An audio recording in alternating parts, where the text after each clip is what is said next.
Hi, my name is Heather Promer, and I'm doing my article review on an article written by Timothy Fort that was published in the American Business Law Journal.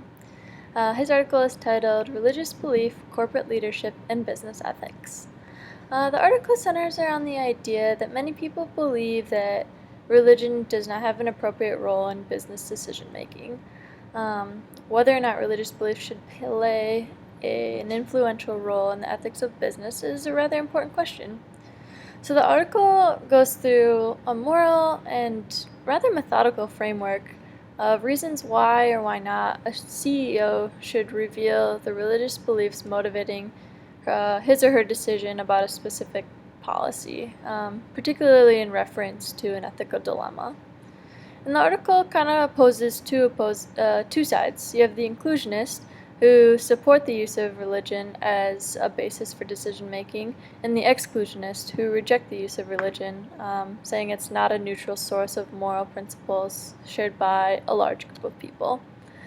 The exclusionists also say that religious language is inherently not shared and not shareable, claiming that religious grounds prohibit dialogue. On the opposite hand, inclusionists respond by saying that there is no neutral position that one should take when making decisions, and also how can someone fairly and practically be asked to set aside their religious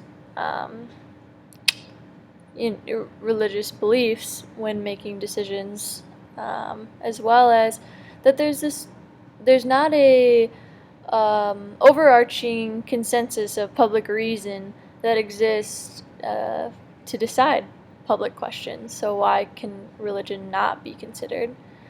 So in conclusion, Fort kind of says that while there are dangers with introducing religious language in public dialogue, there's also danger that comes with devaluing your motivation for ethical behavior and your motivation for making decisions regarding ethical behavior.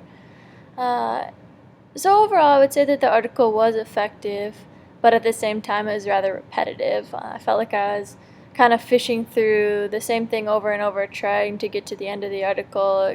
I just felt like I was kind of going in circles a little bit. It was pretty easy to understand, but at the same time, I think there was some sections that, again, were rather extensive and maybe even unnecessary. There was a section on imposition rules that probably didn't need to be there. And also, I thought that it jumped around quite a bit. Instead of posing one view and then the other, it kind of mixed them all together, which was a little bit hard for the reader. So lastly, as far as implication, I think that with the Keller reading we have in class and the faith and work essays that we are working on and will work on again at the end of the semester, just kind of reinforcing the thought that Christianity does have a place in the workplace, in the business world, but also at the same time keeping in mind that everyone's not operating from the same framework, and maybe someone else has a framework that they're not able to set aside. So just understanding that not everyone sees things through the same lens that you do, and kind of trying to still see eye to eye even though you might not operate on the same framework.